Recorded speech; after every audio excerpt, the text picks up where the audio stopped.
Today is National Trauma Survivors Day, and at Guthrie Robert Packer Hospital in Sayre, survivors were honored. And WENY's Lindsay Madison tells us one man's traumatic story and his advice for survivors. Lindsay?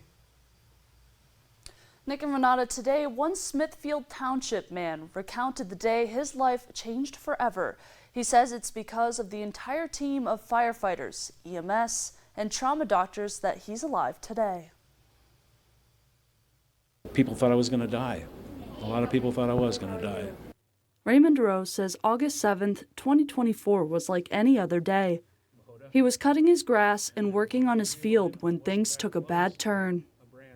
I was cutting along the tree line, which I've done for the last 12 years, and somehow I got hit in the head with a tree branch. I thought, well, I ducked down a little bit. Well, it wasn't a tree branch. I actually uprooted a live tree, and it slid under my rollover protection and pinned me the back of my seat, just pushed me against the steering wheel. I had my wife come, she found me about 45 minutes later.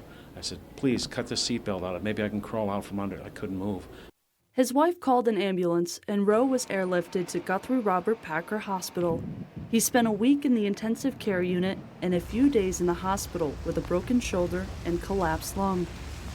After going through occupational therapy, he now has use of both of his arms again.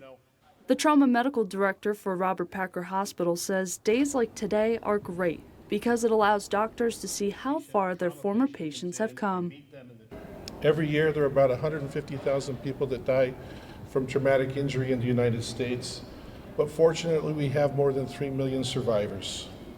And so to have a survivor come back and give us the gratitude for the work that we've done is sustenance for our souls. It helps us to continue doing a difficult job. And that's why we love Trauma Survivors Day. It has to be one of my favorite days of the whole year. Roe wants to thank the entire team of people who saved his life. He also encourages other trauma survivors not to give up and that you've got this.